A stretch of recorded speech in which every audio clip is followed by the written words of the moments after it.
What's the number one way to be resilient in life? To where things just bounce off of you. You feel like you're bulletproof. You feel like you can do whatever you want. You feel like you're the president of the United States. You're Donald Trump. Nothing sticks to you. You feel like you're a CEO that can get things done. You don't crumble to criticism. You have a strong body and mind. Well, what's the key to being resilient like that? What's the key to being bulletproof? Overcoming stress, not being affected by it. That's a question I always wondered.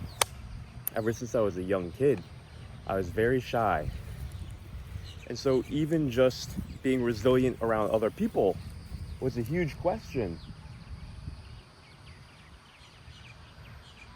You know, this is something I was wondering as I do my yoga every single day. How do I become more and more resilient? And so I wasn't resilient as a kid. I would get shy, I would get embarrassed, I would get easily agitated. And I was physically resilient. I was healthy as a kid. So I was blessed with that. But I always had heroes that I wondered, how are they so socially resilient? How are they so unstoppable in their energy? How do they have so much drive that you can't stop them? Like Jesus Christ. I saw him and he wasn't affected by what people said about him. You know, he could fast for 40 days. He was just like a powerhouse, continuously healing and uplifting and speaking to all the people, thousands of people. And I wanted to be like that. And it's always been a mystery to me. But especially when I got physically ill.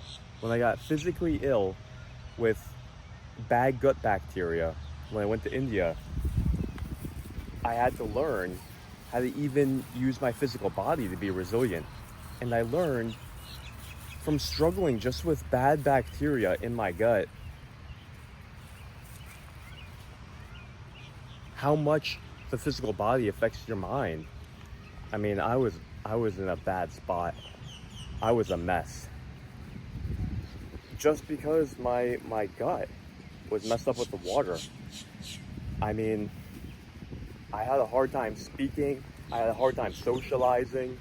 It was hard for me to get myself to even want to be around people. Just because my physical body was out of shape. And so I started to understand, wow, like my body and my mind affects my resilience and how I handle stress so much.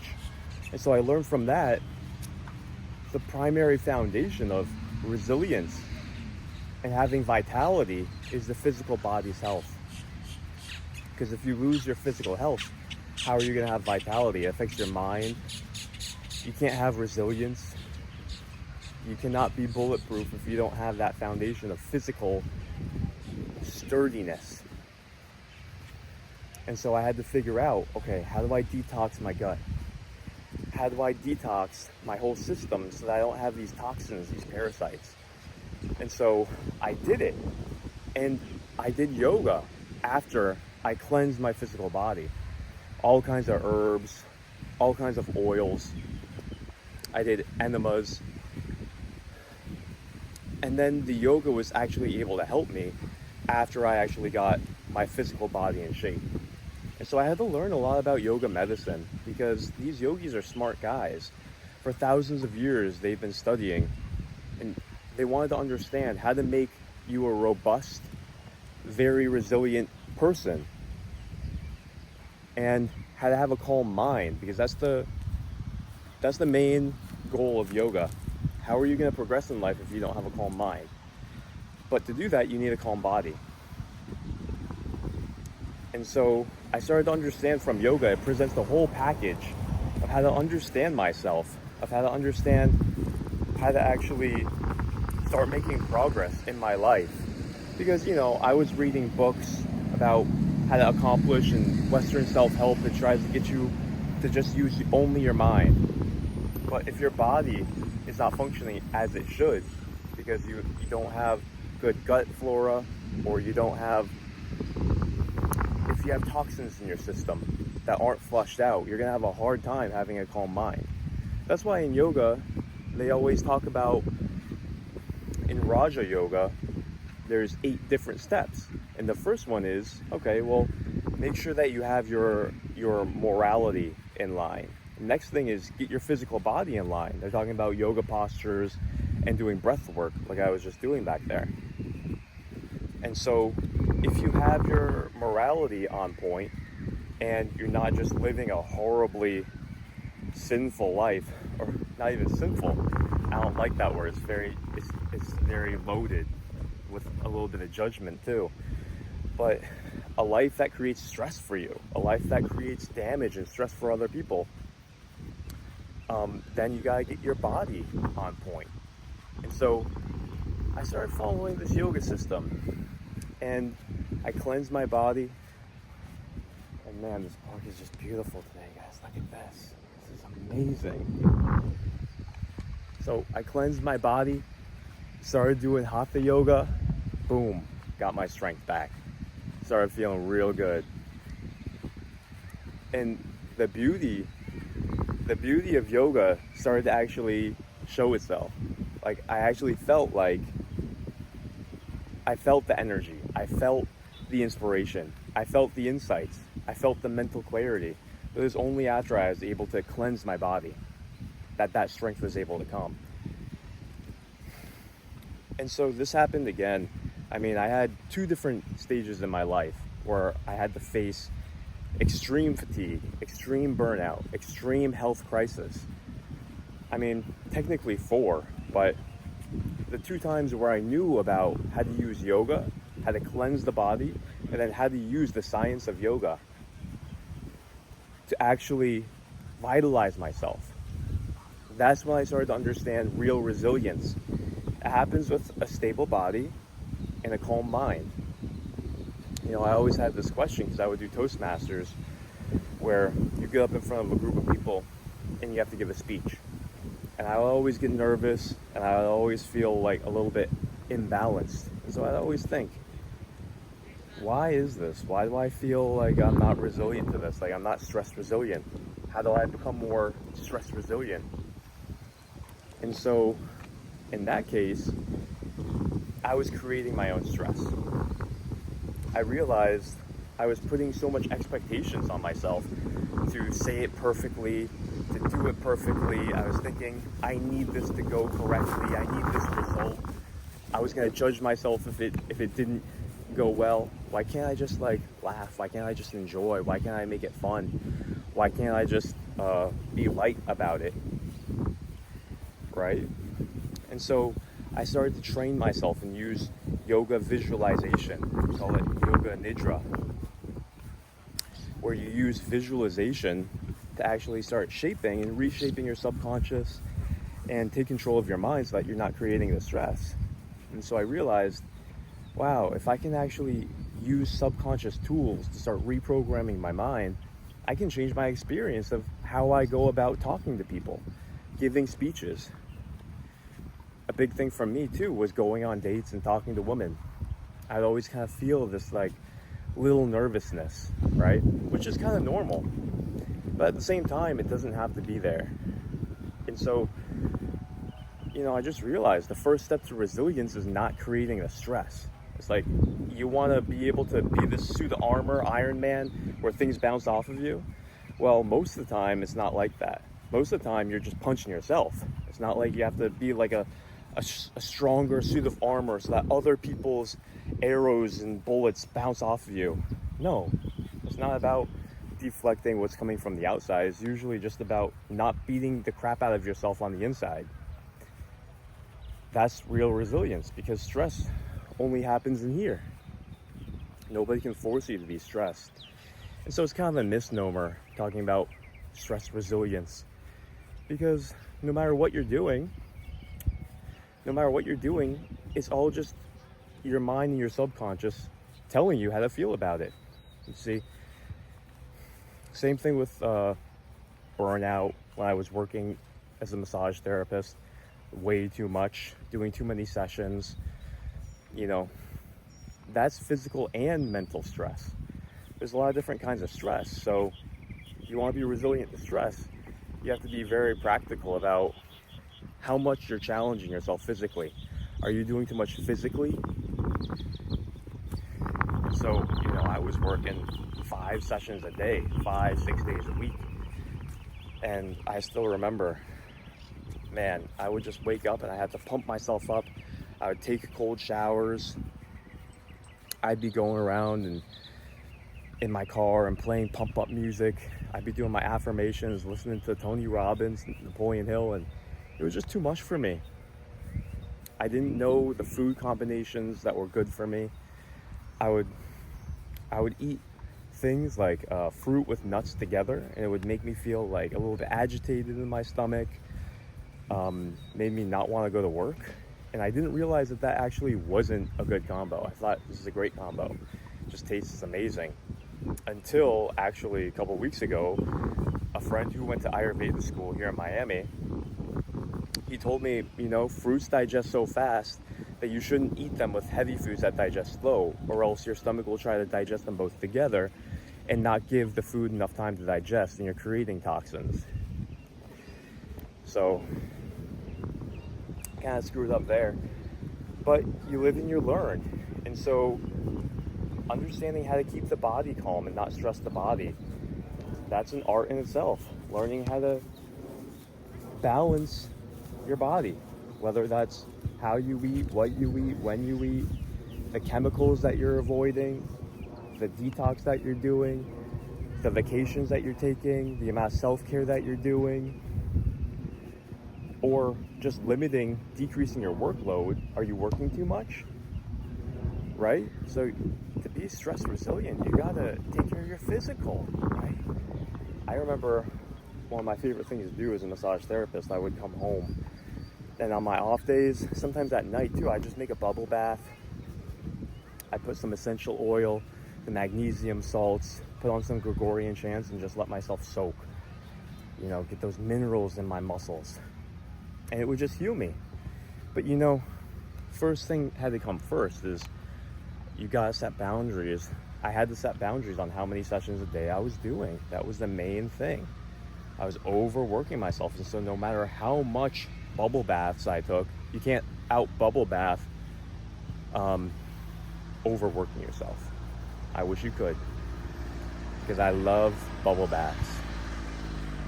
And I was doing tons of foam rolling, but you can't outwork a bad diet. That's what they say.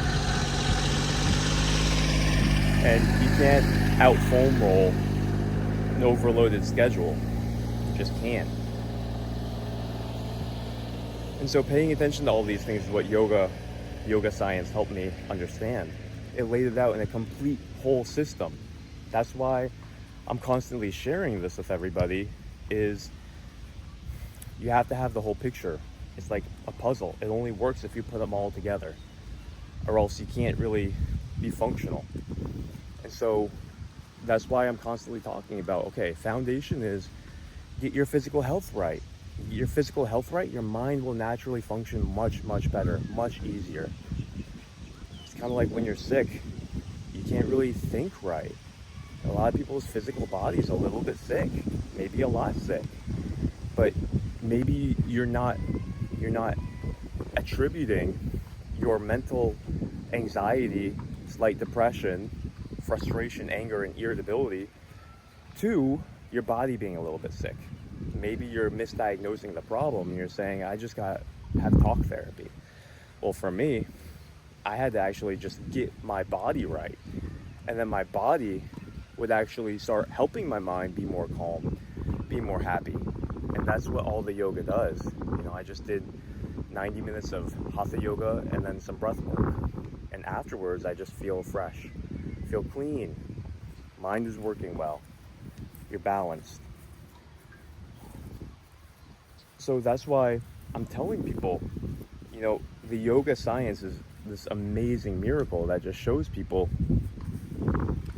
how to actually fix the areas of your life that need fixing so that you can actually have better health, better mental health. better vitality, better digestion, and it all fits together. But you gotta understand how it all fits together. That's the missing piece. A lot of people, a lot of the time, they're trying to just have one shtick. Like, you know, one shtick is like CrossFit. Like, oh, that's my shtick. Like, it's just exercise.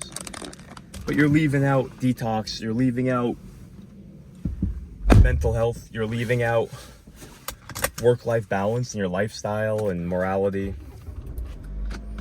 You're leaving out energy work. You're leaving out how to sleep well. You know, yogis, they paid attention to all of these things. And funny enough, anything that you do in yoga helps every other area.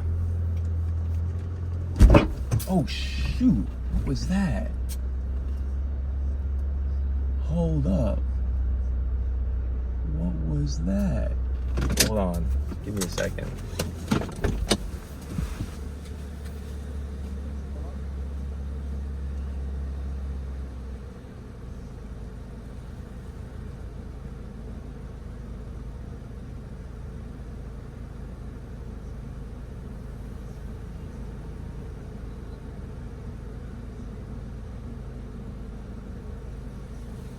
Oh my god.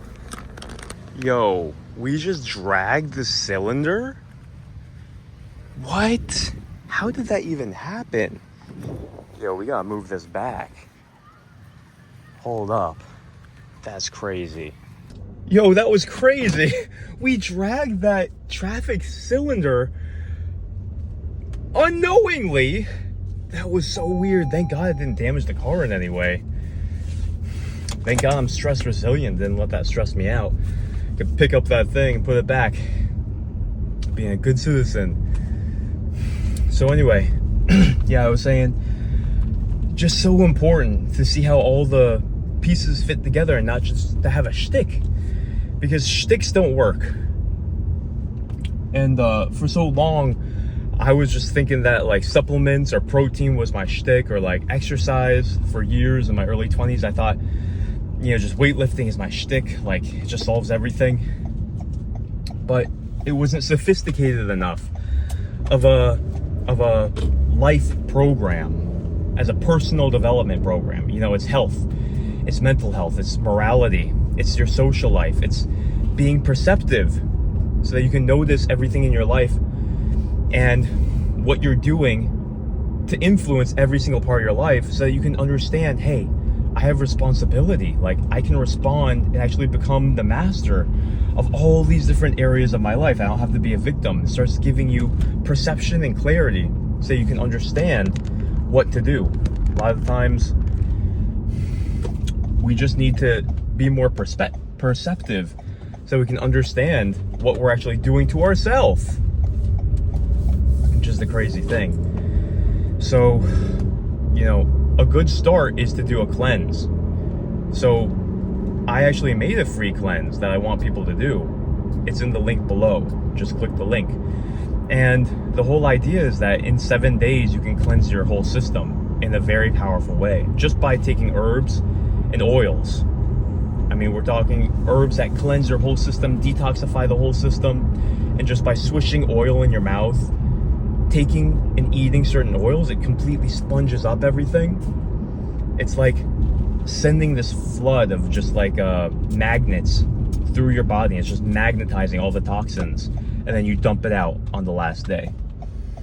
And so after I did that, I learned that from Vasant Lad, Dr. Vasant Lad. He's actually the foremost expert in Ayurveda.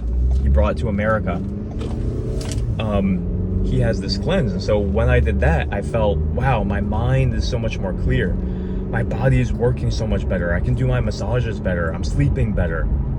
My digestion is better. And I started to actually eat the right food combinations. You know, I wasn't combining, you know, the classic burrito, sorry to say, not to step on your burrito, but eating meat and cheese and beans and sour cream together. That's mixing dairy and meat, and the beans and everything is just so heavy.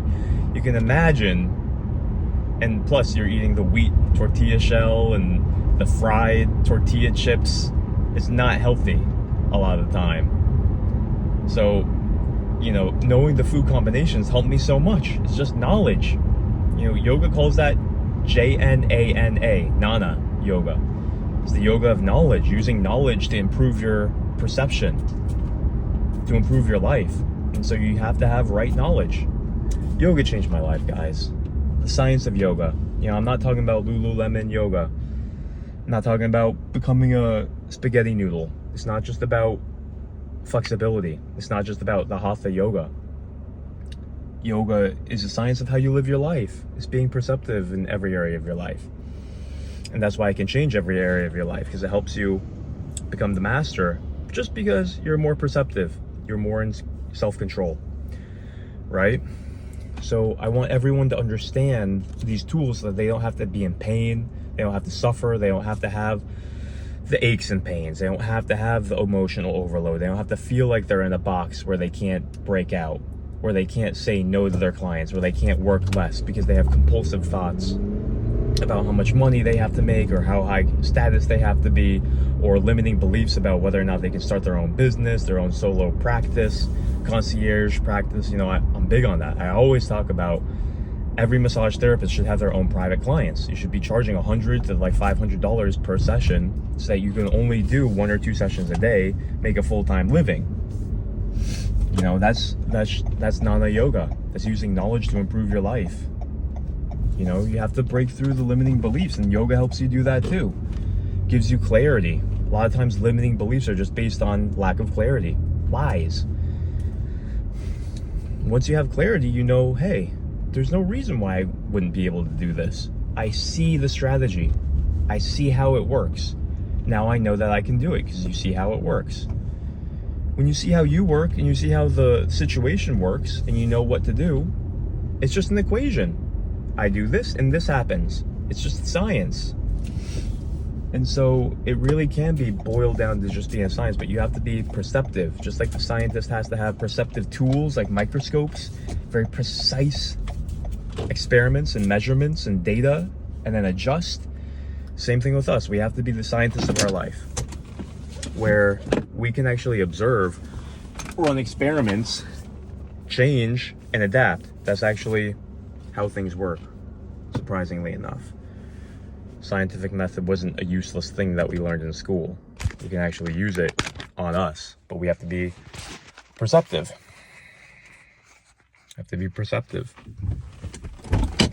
So, let's see, what are we gonna do today? I want to shower off.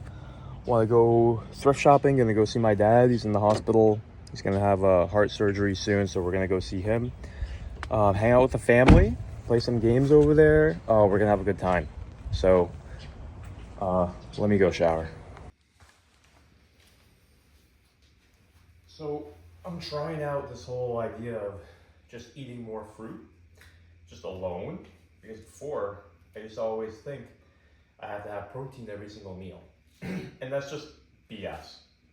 It's just complete BS, because oftentimes, I would fast for more than 3 to 5 days and I don't lose any muscle.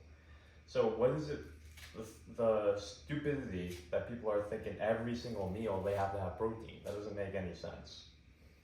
Your body isn't that delicate that it's going to lose muscle because you don't eat protein in one meal. So I think that's just propaganda. There's so many misconceptions about food and eating. And, intuitively, I just feel so much better when I eat fruit alone. Guys, I'm still healing from a little bit of fatigue sometimes. Like, things are still healing. I'm still in the healing process. It's interesting. Like, the more yoga I do, the less sleep I'm actually getting. But I still feel like equally as energized. So things are still shifting. Things are still happening. Digestion is still not as strong as where I want it to be. And, things are still changing, but it feels really good to be detoxing and be doing more yoga. And, thank God I'm on this sabbatical. I'm not making myself massage. I'm letting myself heal. I'm letting myself reconnect with what I love. I just bought a piano, gonna go to a drum circle, gonna be traveling for the summer, gonna be going to the ashram in Tennessee, learning Spanish, and just bought like a bongo set. Gonna show you guys my bongos, but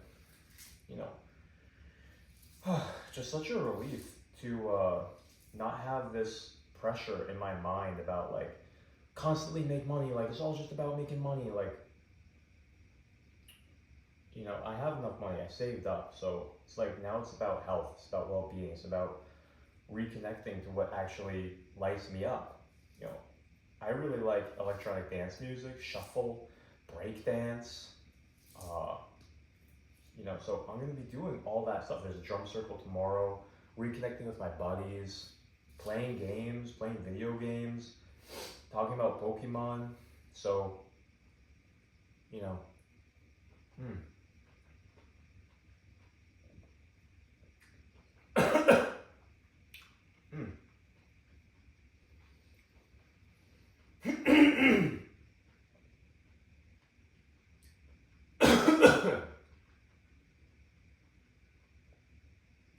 choking on juice. Man, I really wish I had someone here to ask me if I was okay when I'm coughing.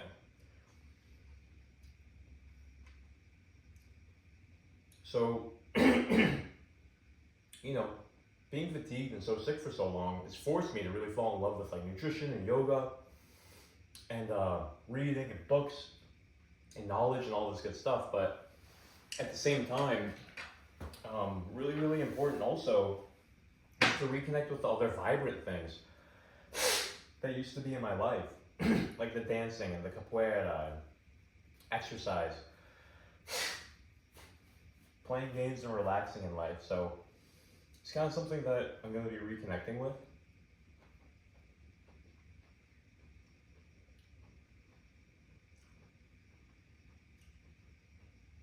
I'm really excited to share that with you guys.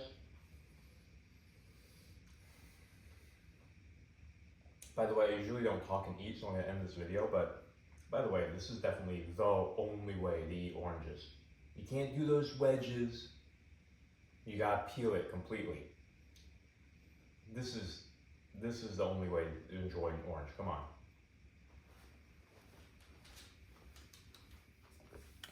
Be real. I got this question from Alana Illustrate. She says, do you have any advice for people going into the field of massage therapy? I do. Here's my top 5 pieces of advice for anybody getting into massage therapy. This will help you understand how to stay long in the field, make more money, enjoy your time, find your passion, get private clients, and actually not burn out within the first 3 to 5 years, which 80% of massage therapists do, which is a damn shame because this profession can offer so much. I'm talking about you can make a full-time living working 10 hours a week, meeting amazing people, healing the world, studying and being able to study plant medicine, energy work, tai chi, qigong, yoga. You can bring to the table any of your health skills and your personality. Your personality can be such a healing thing for people. Just being yourself, just having positivity, just caring about people. A lot of people just want to feel that like they're cared for, and that when you're there, you're touching them, they just feel that visceral, warm embrace that another human being cares for them. It's much simpler of a profession than you think. A lot of people think it's, you gotta get fancy with these techniques, you gotta be so analytical, have all the knowledge. There's a time and a place for that.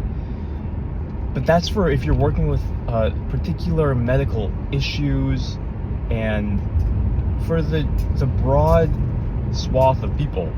Even Ida Rolf, legendary Rolfer, created a whole field called Rolfing. She even admits your intention, your presence, and how you're doing it makes the biggest difference. And so I'd say tip number 1 is, when you're going into this career, I don't want you to overpay. Let's just start brass tacks, really practical. I had a friend, Marita.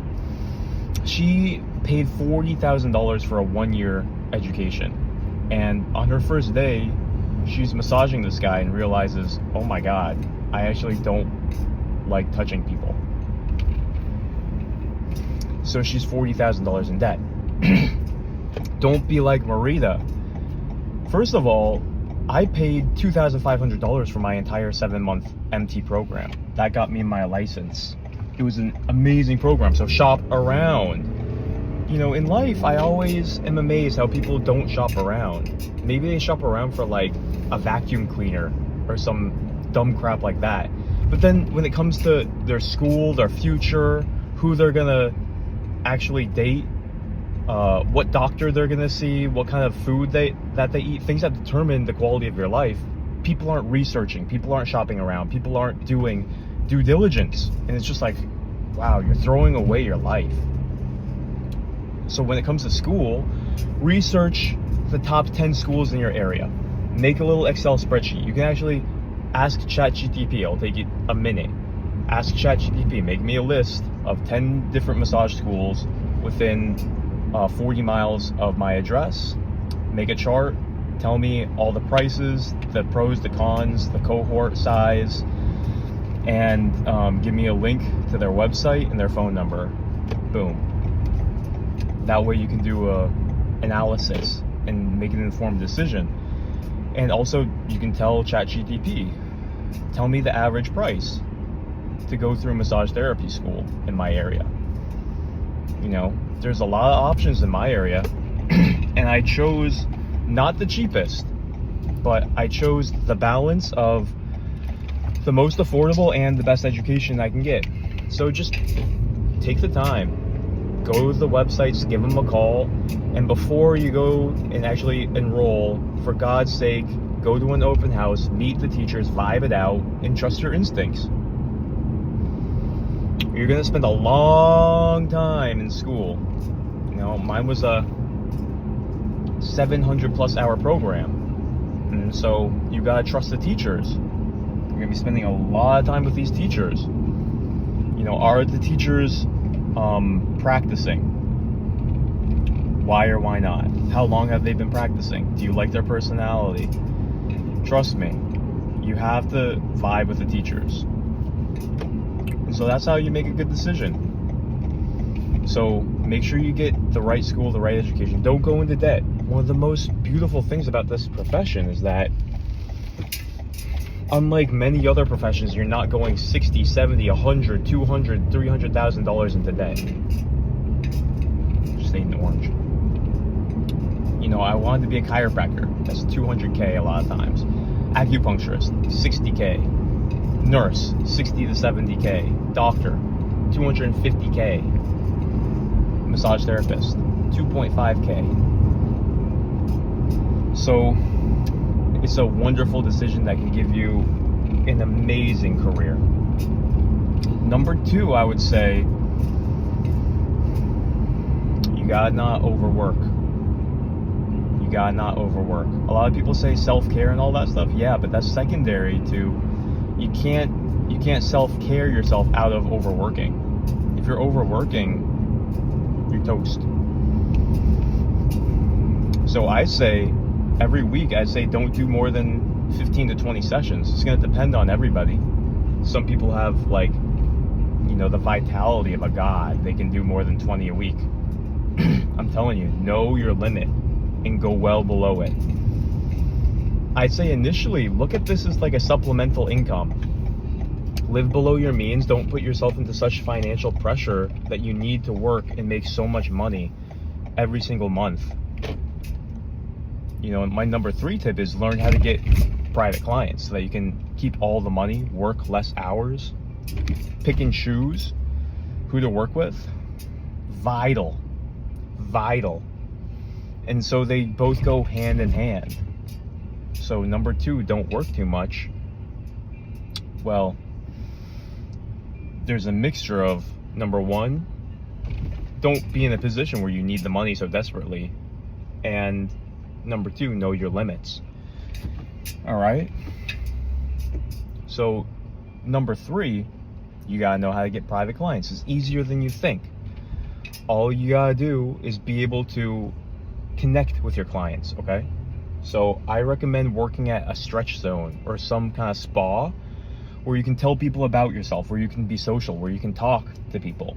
A lot of the problem comes when people in massage don't know their clients. You don't talk to them. You don't ask them about their family, their work, their history, where they went to school, what kind of sports that they like. They just come in, you're in a quiet room, you just massage them, and then they leave. So a lot of the time, my style has always been, I love my clients. I want to talk to my clients. I want to get to know them. Dale Carnegie, How to Win Friends and Influence People. Just be interested in them. Ask them a lot of questions. Get them talking about what they like. Get them talking about themselves. And that way you're going to have a personal connection with them. It's easier than you think to get private clients. Then, basically, whenever you leave, or it'll come up, they're going to ask you, hey, do you go to people's houses? It always comes up. If they like you, they connect with you, they're comfortable with you, they're naturally just going to ask that, hey, do you go to people's houses? And then boom, you have a private client. You just got paid to get a private client. It's the easiest business in the world. And then you're not getting paid 50% of what they paid, you're getting paid 100%. So let's say they're paying $150 at the spa that you work at. Tell them it's $175 to go to their house because you got to travel and pay for gas and insurance. I would even say $200. You mark it up like 25%. So it's easier than you think. So that's why I recommend going to work at a stretch zone, a stretch lab, someplace where you can talk to them, be a trainer, get your hands on people, love them, get to know them, let them know a little bit about you, tell them stories, help them, provide value, have a specialty. That's another it's another great tip, is have a specialty. If you have a specialty, that's probably my number 4. We're just here in Goodwill, guys, looking for some swag. But what else would I say? So I'll wrap up number 3 right there. I'm saying getting private clients is way easier than you think. Don't overthink it. You can watch my other videos where I recommend you go and you find a country club, you find a spa, and you just talk to the manager. You set up free demos, just talk to people. You're selling cake. You're selling cake. I'm telling you, it's so easy to sell. People love it. People will love you. Just care about them. It's so much easier than you think. So that's number 3. Number 4, guys, we do have to talk about self-care. We definitely still have to talk about self-care. Because even if you're not working too much, you can still neglect self-care. I really like this. This is cool. I need a cart. You can still neglect self-care. I'm getting a little bit distracted, so I'm going to pay more attention to us. You still got to pay attention to self-care. So that includes nutrition. I'd say nutrition is probably the number 1 thing that people don't have on point. That and sleep. It's going to definitely depend on you. Everybody slips up in their own particular weak spot. Now I can focus more. For me, it was eating the wrong food combinations and eating right before clients. So you have to really pay attention to what's really happening in your body, in your mind, so that you can actually be a good therapist and bring your best to the table, literally. So that's why self-care is so important. If you're having social issues, family issues, isolation or loneliness issues, talk to a pastor, get a counselor, get a psychologist. You gotta get that on point, or else people are gonna feel that emptiness. They're gonna feel that neediness. They're gonna feel that from you as a person. So even even just as a human being, not even as a therapist. It's just good to take care of yourself. So just know what you need and seek help, seek guidance, seek mentorship, read books, talk to friends, listen to podcasts, and practice like it's a sport. Practice filling your cup like it's a sport. You know, maybe for you, it's getting more social. Look, karate, thinking about doing more Tai Chi and karate. Maybe it's joining a yoga class. Maybe it's going to church. Maybe it's playing a musical instrument, going to drum circles. Do what you need to do to fill up yourself. So for me, that was always paying attention to not being a loner, paying attention to my nutrition, learning more about Ayurveda nutrition, learning more about social skills, learning more about how to lead with value, how to not be insecure, how to just be chill and like just vibe out with people, how to like just relax and be authentic. That was something that I really had to deal with. I really had to learn. And so it really helps to have a mentor, a psychologist, a counselor.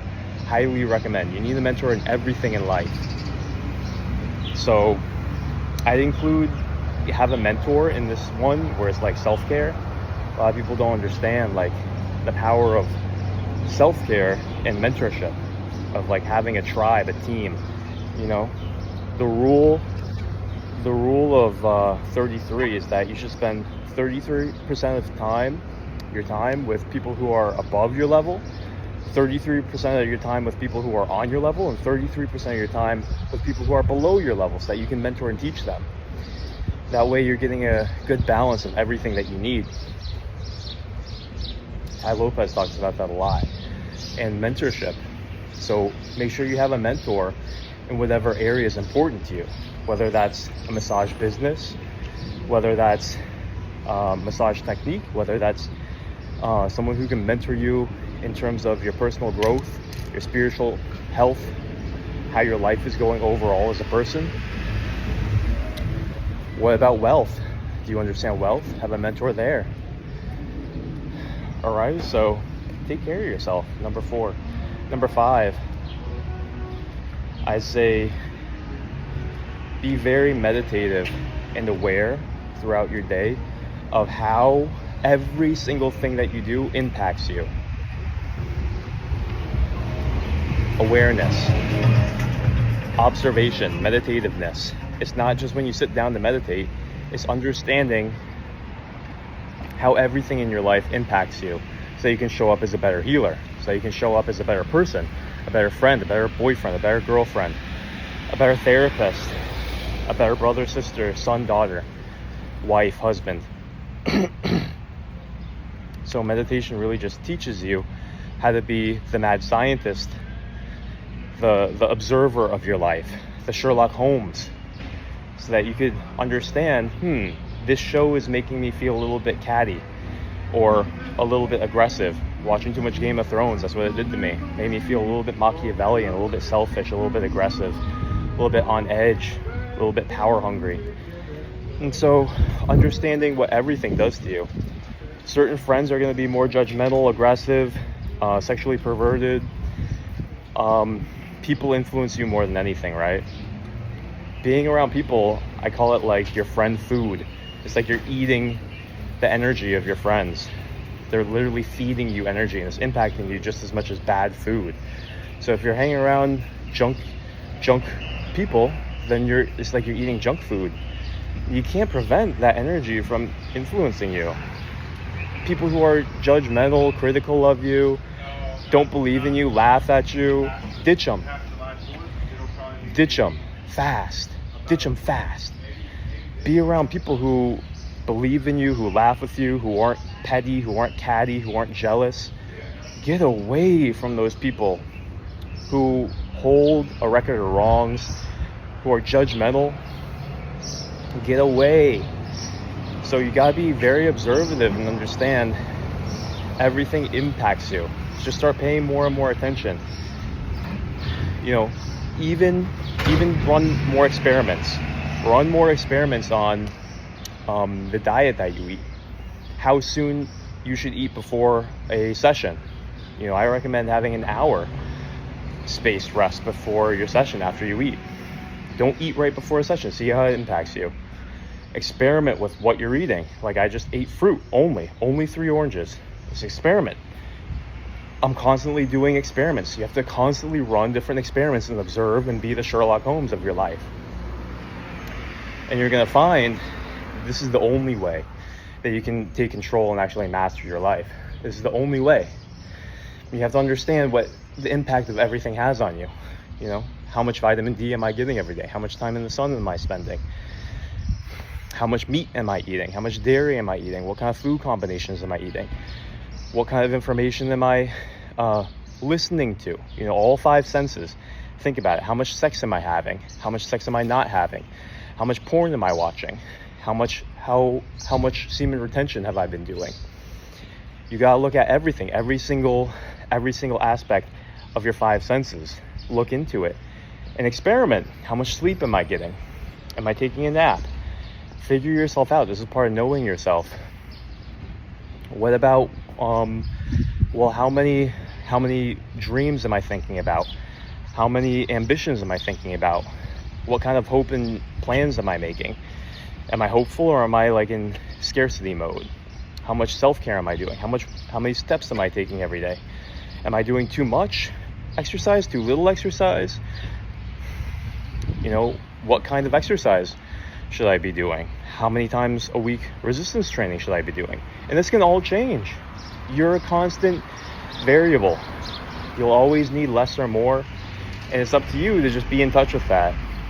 So that's why meditation helps, and that's why yoga has been the key for me to understanding myself, rebalance my life, and start becoming more and more efficient at everything that I'm doing, instead of being fatigued and frustrated and fucked. I had to figure it out by first looking inside, becoming observative. All right, so I'm gonna wrap this video up. I want to go back and do some thrift shopping before I go see my dad. He's in the hospital, so I'm gonna leave you guys with that. I want to help you guys with a 7-day cleanse to kickstart everything that we're talking about here. The number one thing that I always talk about when it comes to being more resilient in your body and in your mind, I always talk about first, become healthy in your body. Next, your mind will become calm. So that's why I always tell people, start with a cleanse. Start detoxing your body. It'll help detox your mind. It'll help you get more energy and clarity so that you can use that to start implementing everything that we're talking about. A lot of times you just feel worn down. You don't have the energy to improve your life. Well, start by boosting your energy by cleansing your physical body. That's why I put together this 7-day cleanse. Super, super, super duper simple. You just take the right herbs, take the right oils, and it cleans out your system. It breaks down that barrier in your intestines, all that crap and all that gunk that's sitting in your intestines, making you feel heavy and depressed and not bright and not vital and not inspired, and it's giving you the acne. Break all that crap down, flush it out. That's what this program will teach you how to do. It's so simple. And then after that, all the nutrients can easily transport into your body because you broke down that Berlin Wall that was separating your gut from your blood. And so now you can absorb nutrients better. So get rid of that nastiness that's inside you. 10 to 20 pounds of nastiness, of fecal matter just fermenting and rotting in people. All the disgusting things that people have eaten over the years, all that builds up, and that affects your mind too. And so this is part of yoga, is detoxification. So I want you guys to get that for free. Just get it below, and in 7 days, you can start feeling the energetic differences. And after that, you can start experimenting with juice fasting and understanding how to detox in even deeper ways. And I have a lot more to share with you in terms of yoga postures, yoga asanas, different breathing exercises that all increase your energy and help detox and strengthen your body. So as always, we're talking about the physical, the mental, the energetic, and the practical day-to-day. All what yogis really focus on, so that we can all just become more exuberant life and bring healing to the world, because God knows everybody needs it. We need it, our families need it. You know, we're the billboards, we're the Jedis in this world. We're helping people accomplish their dreams, but it all starts with health. It all starts with us. So love you guys very much. Gonna get in there, do some thrift shopping. Hope you're having an amazing day.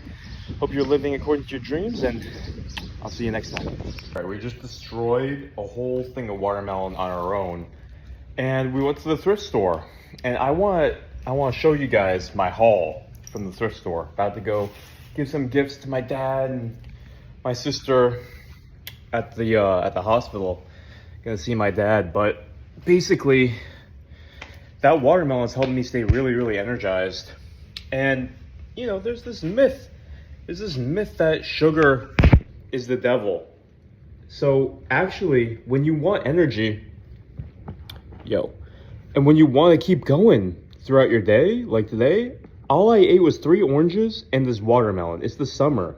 According to Ayurveda, that's when we should be eating all this fruit. And I'm going. You know, it keeps me energized, it keeps me light. I don't have to sit down and rest after I eat. So don't believe the sugar haters. They're gonna bash on fruit. Unless if you have some kind of diabetic condition. Actually, fruit is amazing for you. So let me show you. Let me show you what I got from, well, I got this whole outfit. Love Michael Jordan, love the Bulls. Got this outfit. Got these shorts. Everything was like $5. But I really want to show you some of the cool stuff. I got stuff for my mom's birthday. You can find dope shit for people's birthdays. Don't feel bad about buying stuff from the thrift store for people's birthday, because it's the most unique stuff that you can ever find. This was $5. Yo, this opens up. My sister has a kid. Hell yeah. Hell yeah. That's a little that's a play set. We're big into the superhero stuff. Got Black Panther. Got I'll have to show you when I empty out all this stuff. We love all the superhero stuff. This is so dope. You can use this as a garbage can. You can use this to put toys in, towels in. Got some ceramic bowls. Check out how cool this is. Check out how cool that is. We love Marvel. We love Jim Quick. We love Stan Lee. Got some Buddhist decorations. Got a Stitch. Basically some other Buddhist decor, shoes. So just really cool stuff. Like you can see, you can get $100 worth of stuff that's really worth like $500. Like all this stuff is just amazing. This is like all mother-daughter stuff, mother-son, mother-daughter stuff. It's my mom's birthday coming up. So got her this stuff, some decorations, some cards. Gonna be writing some thank you cards. Thank you, Economy Gary V. This is kind of like every year you write down stuff for your kid. Every year that goes by, you're like, this year you climbed the tree and fell down and scared the hell out of me because I'm your mom and I love you. And then you put a picture in there, and you stockpile until they're 21. And then when they're 21, you send them all those memories of like every single year, how as a mom, your mom felt about you. And yeah, just really cool stuff like that you don't find anywhere else. That's why I love thrift shopping. So, you know, before I go, I was just thinking, what kind of food do I have? I have some walnuts. Do I want to take some bone broth? I have okra and tahini in there. See, it is the question, like, did I have enough protein? Because that's not a lot of protein, but there's protein in watermelon. How else would I get protein? I'd have to buy pumpkin seeds from Costco or something. All right, off to Costco.